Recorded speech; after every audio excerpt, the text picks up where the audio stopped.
All right, we're going to get started with our Penguin Mixer tonight. I want to welcome everybody here to the Lake Club. Ed Moransky hopefully will join us soon. Ed, of course, the owner here at the Lake Club, was in Boston on business this week, so he's on his way back. We hope he'll join us in just a few minutes. I want to welcome everybody. A lot of familiar faces back again this week, and we have some new faces. We appreciate everybody coming out to be part of our Penguin Mixer with Coach Wolford. I'm Bob Hannon, and we're certainly pleased to be talking about a win. And how about a big hand for Coach in that performance on Saturday against Illinois State. Coach, a very exciting, entertaining football game. Let's begin what you liked coming out of that game and what you saw from your football team. I think probably the thing that I liked the most was we came out and executed early, specifically on offense. And, the whole first half there, we didn't punt the football. Came out and executed up and down the field. Kurt Hess made some big plays, and I know everybody wants to sometimes talk about a little play here and there, but he had a third down scramble, came back and made a big play there. And, we came out of the chute ready to play. And defensively did a couple of different things there. And the most encouraging thing is our defense stepped up in the fourth quarter and won that football game for us. Don't be misled by the score. Our defense there, because we kind of got stymied a little bit there in the second half on offense because of a lack of execution. Our defense came out and stepped up and got a win for us. Coach, I think early in the game at one point you converted your first 6 third downs. And to be a good offense, and they weren't 3rd and 1, 3rd and 2. They were 3rd and 6, 3rd and 7. To be a good football team, you have to do well on third down. And a lot of that goes to the quarterback. And you already mentioned Kurt Hess, but his decision-making early with 7 touchdown passes, 1 interceptions, he seems to really be on his game early. Well, I think it's a compliment to our coaching staff. Shane Montgomery, obviously, he has a track record of coaching quarterbacks. And I think it's what you emphasize, Every day there's certain things that you emphasize in your business or what you do or how you're going to carry yourself. And one thing that we emphasize every day in practice is third down and red zone. Mm-hmm. And you get what you emphasize. If you want to lose weight, you better emphasize eating right and working out. It's what do you want to emphasize in your life? And to me, the most important things are obviously ball security, third down, red zone. And knock on wood, so far, our kids have done a good job with that. Going back to the Valparaiso game, you went a quarter or a game and a half without punting the football, which speaks a lot about your offense. And you scored on your first 5 possessions. You didn't punt till the second half of the game. Talk about those first 5 possessions. Was it everything that you drew up during the week and Shane Montgomery, offensive coordinator, you were seeing what you were expecting and you were executing? Well, I think the thing that takes place a lot of times, especially on Sunday and Monday, really, is we spend a lot of time watching film, watching tendencies, and then what we do is we go back and look at some of the things that we've done in the past. And I think you always got to stay a step ahead of the game. You got to be 2-3 plays ahead, and we have so much knowledge in our room. We got Carmen Brasillo, who coaches the offensive line, and him and I talk a lot about a lot of things there in the run game. Shane's obviously creative, and then Mauro Mons has been quite an addition to our staff because he came from Robert Morris. A lot of people don't realize this, but he came from Robert Morris, and he took Robert Morris to the playoffs last year as an offensive coordinator. Robert Morris hasn't been to the playoffs in a long time. They played North Dakota State and scored a few points on them. So his expertise is throwing the ball vertical. So we have a staff. We got Louis Matsakis coaching running backs. He's been a bunch of places also. And then we got Andre Coleman. He's played in more NFL games than everybody in this room. So the thing is we have a great staff, and we all get along. We have fun. We have a ton of ideas, and we have to actually kind of cut them down as we go. So we always stay on the cutting edge as far as being creative and keeping people off balance. Coach, you talk about your staff, and you do have a lot of experience and guys with a variety of backgrounds. Some played in the NFL, some coached in the head coaches in the Mid-American Conference. Other guys coached at Kansas when Bear Mangino had a good run. You've compiled what seems like a good staff, but it also seems like chemistry-wise the guys work well together, and that's important with the coaching staff as much as it is with the players, isn't it? Well, I think your players obviously see those type of things, and those guys will tell you too that I have my bad days when I'm not very happy. But that's just part of any working relationship. But at the end of the day, we have a great atmosphere. Tony LaRisha, a good friend of mine, comes by all the time, stops by in the morning, and we call him Jerry Jones, and stops in and checks on us and comes around and gives us a little pep talk. And you guys know about Jerry Jones and the Dallas Cowboys, so he's our GM, and he comes over and we laugh and we have fun, and we're not an uptight group. Mm-hmm. We're kind of loose and kind of have fun, but when it's time to put the chin strap on, you better believe we got it on tight and we're ready to hit. Coach, one guy that's really emerged quickly on the scene, and I remember the first practice I came to this year, I think one of the first comments you made to me was you're going to like number 2, and number 2 is Christian Bryan, wide receiver out of Irwin, Pennsylvania. Irwin's a little bit east of Pittsburgh, and it's not known as a football factory where he comes from. He said, my high school was just okay. I talked to him today, spent some time with him. He goes, other than Youngstown State, which wanted me as a receiver, Villanova, Townsend, they all wanted me to play defensive back. And Youngstown's really the only place that made me feel comfortable, made me feel at home. Obviously, it was a good choice for him and a good selection for you to go get him. What did you see in him early on? Because you look at him, and he doesn't have that physical presence. He's not 6'2", 195. He's a little guy. But what did you see that you knew he could be a really good football player? Well, I think the thing that stands out to me with him is he came to camp, and he's not a very imposing guy.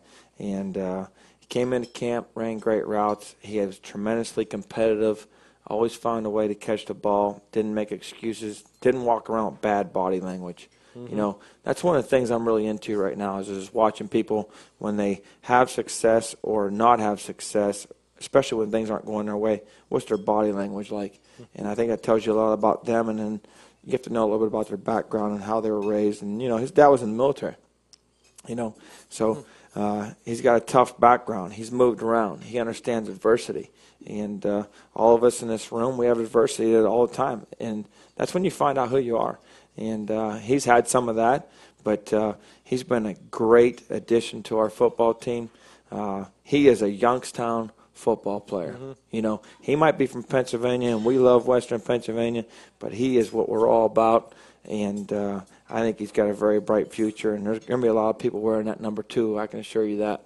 Coach, one thing that seems to have changed, and you can say whether it's accurate or not, is that last year you had Cook played a lot, Bellamy and Thompson. Right now it seems as though that definitely Cook, and we knew he was the number 1 guy, but he is your guy. He's getting the majority of the carries, and you're going to feed him the football if you can 20, 25, 30 times a game. We gave him the ball a bunch last week, probably a little bit too much for my likings.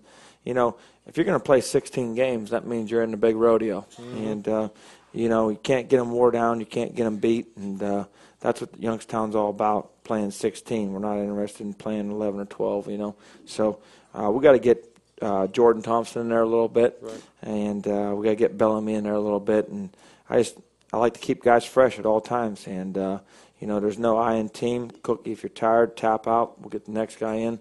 And, it's imposing on a defense. When you got a bunch of big backs that can run downhill on you and bang on you, that's not a real fun thing to tackle guys that can, power clean 350 pounds. Cook's averaging he's averaging 21 carries per game through the first 3 games. Does he get tired? Because watching the games, it doesn't appear he gets tired. He doesn't get tired. I'm just trying to get an excuse to give someone else some plays, I got to keep a lot of guys happy. Yeah, you do, especially in that backfield. Yeah, I mean, there's a lot of talent back there, and but they're all good kids. They're fun to be around, and no egos, and they all root for each other and those kind of things. But we're gonna get a bunch of guys in there this week. Just keep it fresh. We can keep playing downhill and pound on some people a little bit. So with Coach and I here tonight and Ed not here, we want more than ever your feedback. So we will ask some questions here in a couple minutes. We'd love to get your comments and your thoughts about Illinois State or Indiana State. So please feel free to think about some questions as we move along here tonight. You mentioned the defense. They pull within 34-27, yet you shut them down for most of the fourth quarter. Was it adjustments, execution? What happened those last few drives that your defense was able to stand up and make plays? Well, they were getting us, we were doing okay, and then what they were doing was they were getting empty in the backfield, basically, and getting isolation, one-on-one, a matchup that was not favorable for us. And we tried to get it coached up a little bit, and at the end of the day, it was like trying to stick a square peg in a round hole. It's just not going to work. You can't do it. So we had to make a personnel change, and then we had to also, make a little bit of a philosophical change as far as scheme, and that seemed to take care of it. Their longest pass was only 16 That's yards. Right. So, it was somewhat misleading that they only had 150 yards passing, but it was crucial times on third down that they were running this get open scheme and having some success. But, they're a good team. You can't take nothing away from them guys now. They got a good football team.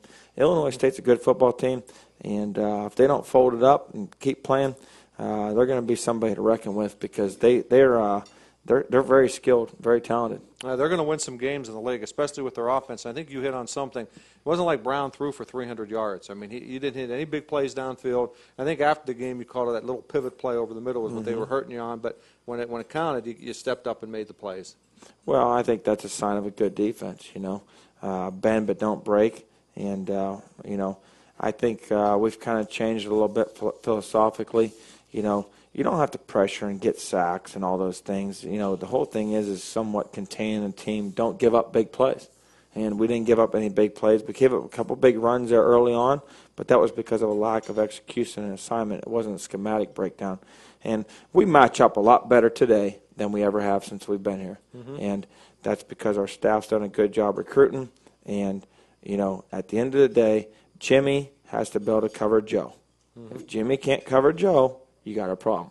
And that's what it gets down to. Coach, one more comment about last week's game is Don Delisio gets injured, and I'll ask you a little about your injury front. But Jimmy May comes in. Jimmy May's a true freshman out of Warren Harding, and I know he's listed 6'1", 175.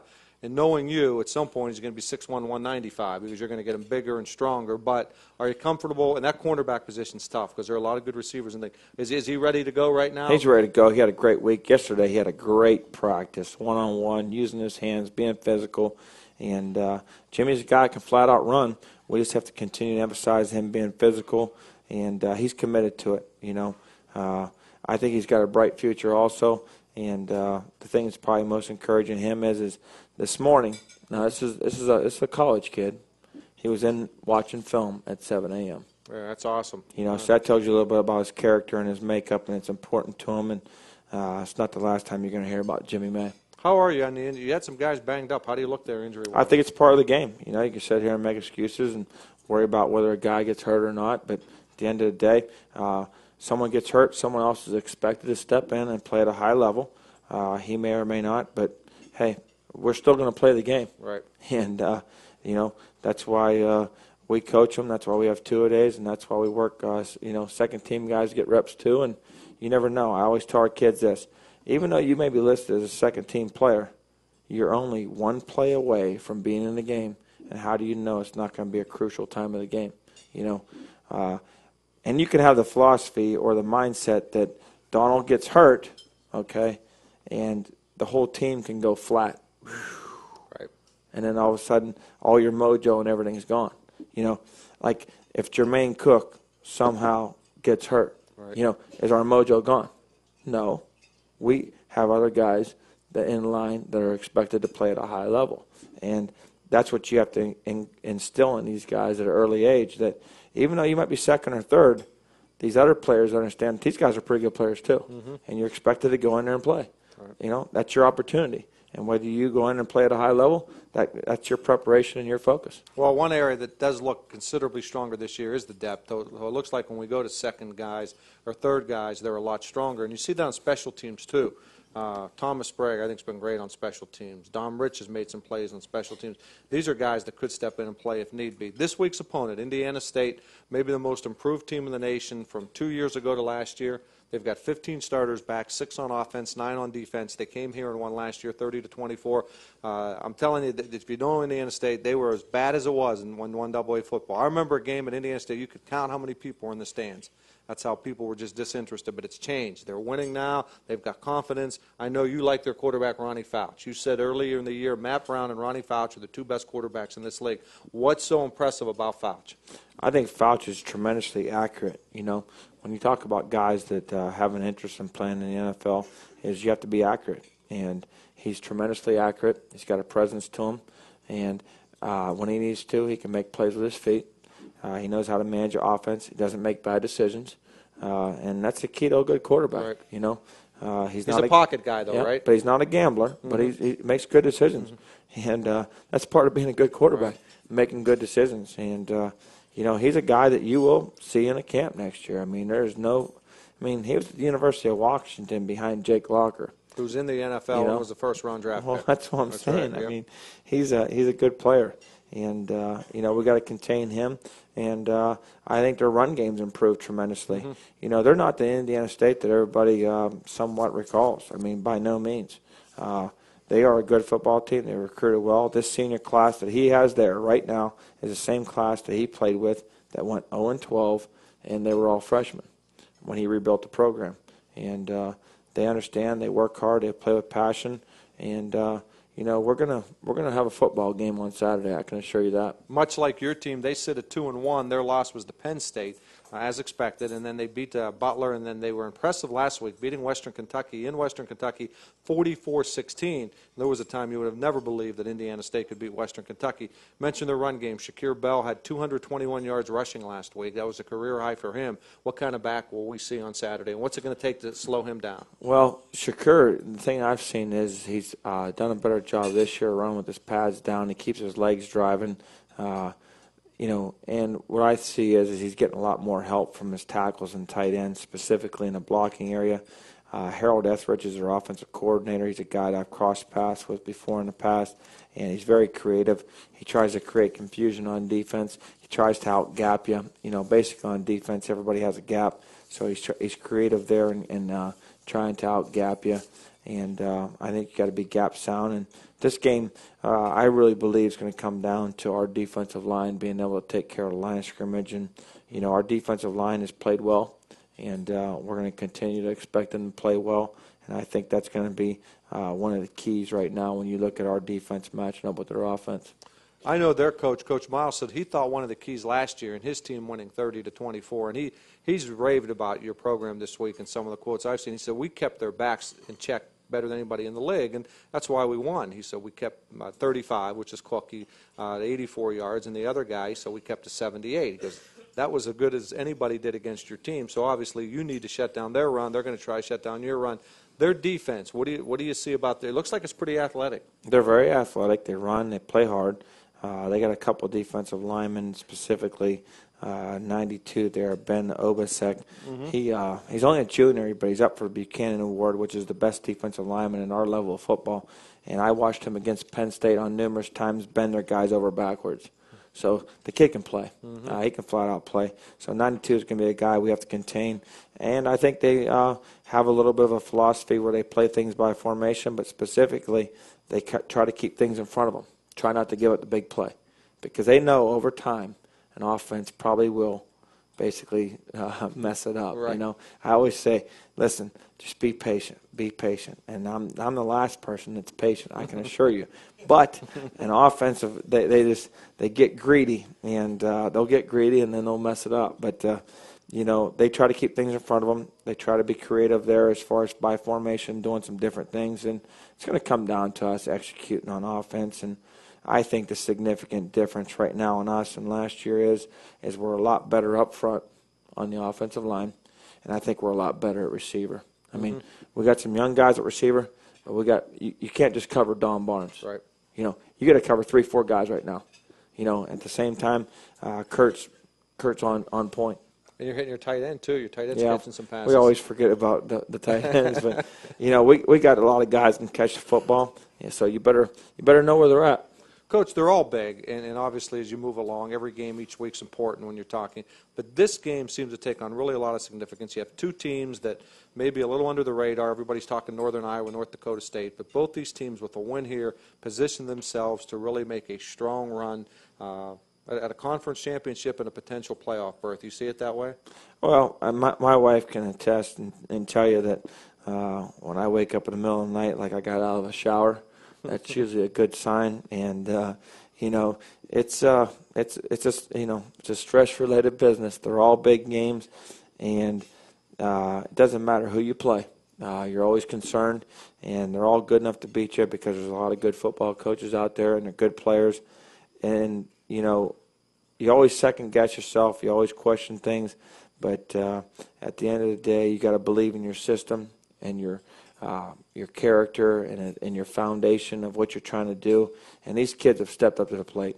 I mean, they have, and I got faith in them. I'm very confident, and I expect us to go over there and play well. All right. Anybody? We'll open up the questions too. If you have questions, raise your hand. And I think Tony has the GM has the first question. Jerry, so we'll let you go, Tony. What do you have for us? We don't seem Tony's question was, there we go. Tony said we don't seem to blitz as much as he'd like. Well, you saw what happened last year when we blitzed a lot. So we're trying to play a lot more coverage, Jerry. But, no, we're trying to keep things in front of us and not give it the big play. You know, I think offenses somewhat are ahead of defenses right now as far as schematically.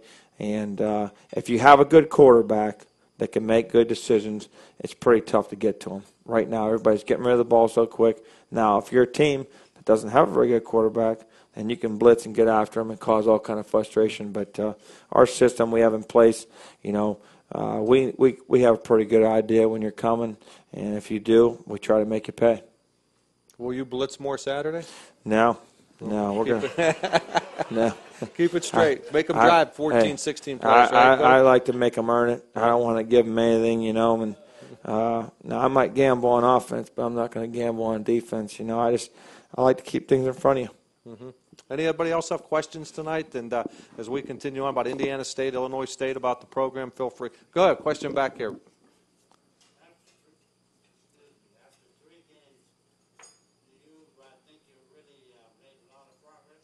Well, I think we're on the right track. You know, we're by no means a finished product. We have so much youth on our team. One thing we've been doing is we've been taking our defense out a lot earlier than the rest of the team and just spending more time with them on more recognition type things because there's not a lot of experience there. I mean, you got 3 freshman linebackers starting right now. You know, you got a freshman corner. You got a junior college safety that's only playing his 4th game. The other safety hasn't started yet either. So, I mean, there's a lot of youth there, and we have to get reps over and over again. I'm a believer, and it takes 1,000 reps, and we're trying to do everything we can to get those reps in. Good question. Anybody else? Over here, Jerry, and then we'll go to the back for a question. Well, he likes your dress code. That's the second time I've had that comment today. I was earlier today. I was at the Akron Children's Hospital. They had a function today for the Miracle Makers, and I bought at Randy over there at the Difference. Randy over there, he'll take care of you. He can even make a guy like me look good. So on Canfield there, yep. You gotta buy some shirts over there, and he'll get you suited up and whatever color you want. Go ahead in the back. Yeah, well, we had a kick. Yeah, that's a good question. Good question. She might be on the sideline one day, huh? You want to come up here? I'll go back there. You probably can do better. I should ask you about Stubbs earlier, right? Yeah. Go ahead. He took a shot there on kickoff return, opening play there, and he ended up breaking his collarbone. So he'll be out for the year. And you know, he was obviously a threat back there. Had a lot of wiggle, could run and do those kind of things. But you know, I think you have to always find a way to make a positive of it. The good thing is he'll redshirt, and he'll be a freshman again next year. That was my question. He can redshirt even though he had participated in the he'll get a medical redshirt, so he'll be a freshman again next year. That's good. So he'll still have 4 years of eligibility. Yep, still have 4 years. Coach, can you talk a little bit more about your defensive line play? Last game, saw a bunch of guys running around making plays on the perimeter. I think it always starts up front, offensive line or defensive line. And, I think Daniel Stewart's a guy you have to start with and give him recognition. He's a guy last year that probably wasn't doing things to our standard. You know, he was a guy we were trying to rehabilitate a little bit, trying to work with. And, he just didn't understand. He didn't understand how to do things. He didn't understand how to work hard every day. He didn't understand how to finish. And, he's done better in school. Usually if you do better in school, you do better in football. So he's doing better in school, doing better in football. He understands that everybody in America gets up in the morning and works. There is no free rides. You're not entitled to nothing, and you're going to earn your way. And so he's learned that, and it's showing. He's got a lot of talent. Then you got Rondé Stanton and Andrew Johnson inside. Those two guys. Andrew Johnson's a kid that transferred here from Bowling Green. I can't say enough good things about him. He struggled in school. I saw his transcript. Barely had a 2L. You know he's had here at YSU? 3.8. Because you know why? He gets it. He understands. He works hard. He knows if he misses class, he's going to run at 6 a.m. If Duffett right there misses class, he's running at 6 a.m. That's my right-hand man on the field there. But if Duffett misses, he's running at 6 a.m. I mean, that's the way we operate, and that's not going to change. It'll never waver. There's no excuses. You know, everybody wants that, oh, I got family problems, I got a flat tire. Well, too bad. You got a phone, call me. Let me know you're not going to be there. So, but he gets it. And, you know, Ronnie Stanton's kid we brought in out of Detroit, Michigan. And sky's the limit with that guy, too. I think he's got a chance to be special. And then you got Obina on the other side. Mm-hmm. You know, he hasn't played a whole lot of football. He's a big, good-looking guy, and he's starting to learn. And this week, we need Obina to have a big football game. If we don't blitz and your line can get after him, boy, that's going to make a big difference in that football game. Yeah, and then we bring old Moss man off the bench there. He gets quite a bit of rotation out of Austintown Fitch and our local product. And Moss is probably about 5'10", 5'11", but he's just as wide as he is tall, and he's tough. Football is important to him. He has great character, and that's what it's all about, is just having the right mindset that, no, you're not going to beat me. You're not going to beat me. Any other questions? Back here, Joe. Third down call late in the game. What's the discussion that kind of led to that play? The discussion was it was obviously first down. We knew they had 3 timeouts, so we were trying to run the ball there 2 times and, didn't execute like we had needed to. So they had called timeout, so they got 1 left. So the discussion was do we run the ball again and probably realistically run off probably 9 to 12 seconds and then them call timeout and then punt the ball, which I did not want to do. I did not want to give them the ball back again because I was like, we stopped them 3-4 times already. I don't know if we can continue to keep this up. It's been stagnant. So, what's our best call? And what happens is at that point in the game, meaning the previous 2 series and the one that we were in, is teams load the box.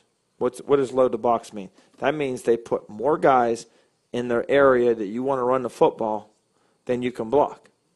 So you still try to, but it sometimes doesn't work out. We're not physically ready just yet right now to go out there and pound the ball when we're trying to pound it and outnumber us. I mean, we are best when you have to defend the run and the pass. I mean, that's where we're at. Now, Coach Cochran, our strength coach, he's only been here 3 months. As we continue to grow, we'll become a team that we can do that. But here we are, third down. I know they're going to call timeout.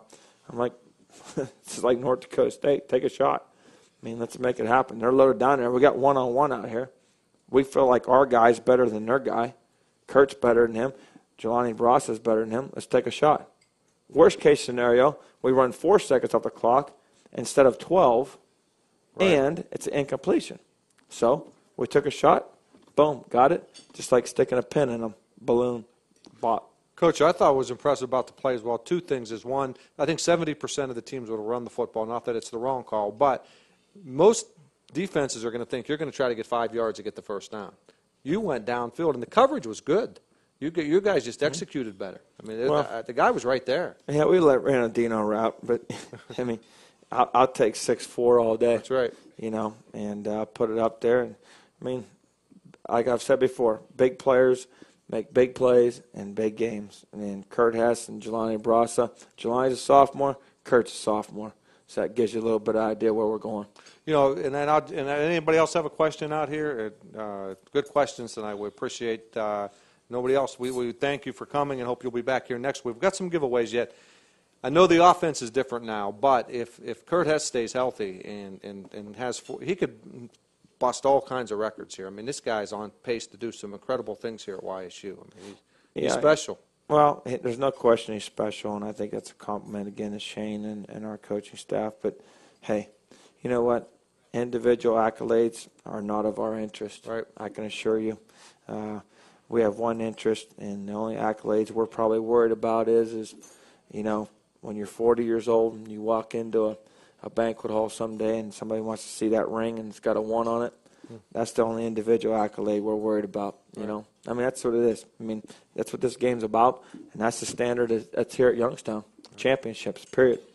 We're going to do some giveaways here, and we've had some tickets in the past. And of course, most of you have tickets, so we've got some different items. And I do want to mention, even though we don't have a game next week, we will be here. So we'll be here every Thursday night with our Penguin Mixer. We hope you're here.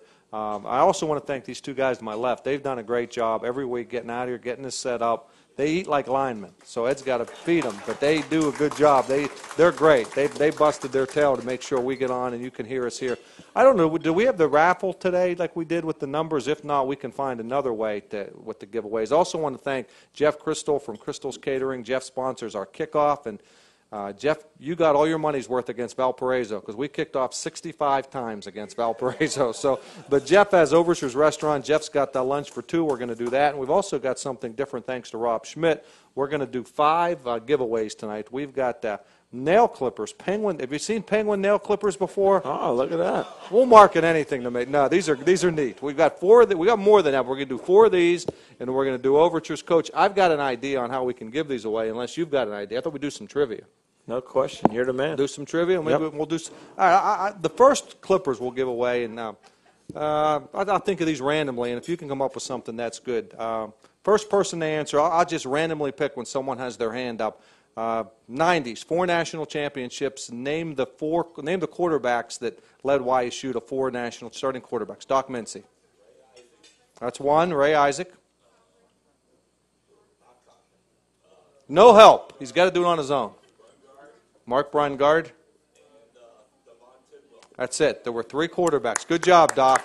Because there were 4 championships, 91 Ray Isaac, 93 and 94 were Mark Brungard, who's now the head coach over at Poland. And then the guy that was somewhat overlooked, and Coach, it was DeMond Tidwell in 97. That team won the national championship, gave 10-9. Some people do forget about him as one of the quarterbacks in the national championship game. So that's one of them. Okay. Coach, you got any trivia you want to throw out there? If not, I got some others YSU that I can think of randomly off the top of my head. I think we need to ask who is our special teams coordinator? Who's the special teams coordinator on the current staff at YSU? Doc, you got one. You can only win once. Coop. There you go. Louis Matsakis is special teams coordinator. Dr. Cooper in the house. Right. That's 2 of our nail clippers. Now, I know you. And we got 2 others, and then we'll save the Overture's Restaurant for very last. I'll give another one, current staff. Who is the, and this one should be really easy because if you pay attention at all, and all of you do, who's the current YSU assistant that coached Ben Roethlisberger in college? Shane Montgomery. Shane Montgomery is in Miami, Ohio, and coached Big Ben over there. So we've got one more. Coach, you got one for us? Let me think here. We're going to set one other one for the Overtures. We'll make that one our toughest. So we got one more nail clip. Well, you can pick these up when we're done tonight. Jerry Jones said, who's the defensive line coach at YSU currently? Roxy? Offensive. Okay. Who's the defensive line coach? Defensive line. Assistant head coach. Tom Sims. Roxy got it. Roxy, Tom Sims. Good job. And we'll have giveaways every Thursday. We'll have different giveaways. We got one more, Coach. This is thanks again to Jeff for lunch for 2 at the Overture's Restaurant in downtown Youngstown. And, that's a good one. That is, and he's doing a good job down there. And, of course, Crystal's Catering does a great job and a longtime supporter of Youngstown State Athletics. You got one more for the lunch for 2 at Overture's? I'm going to put that on you. You're going to have a good one. I'm going to have to come up with a tough one here. Let's think. Think of something that might be a little bit more difficult. I'm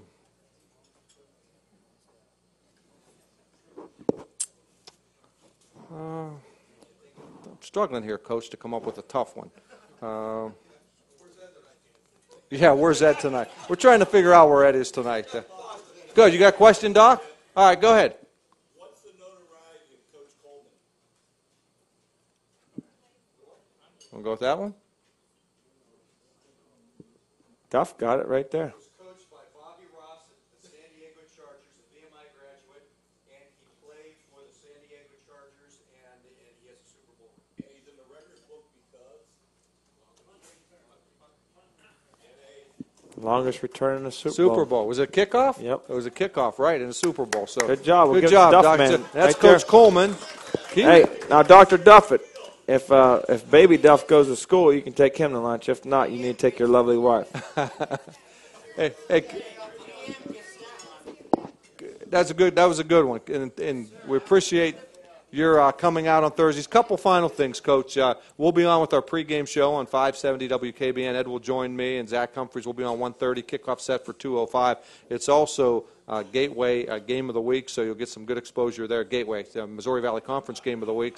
My conference is going back old school. Coach, some final keys. Just wrap it up. And then coaches always talk about turnovers, which are a key, and if it's 4-1. But what if it's relatively even? What's it going to take to beat Indiana State out there? I think if turnovers are even, we need to come out and just obviously get off to a hot start.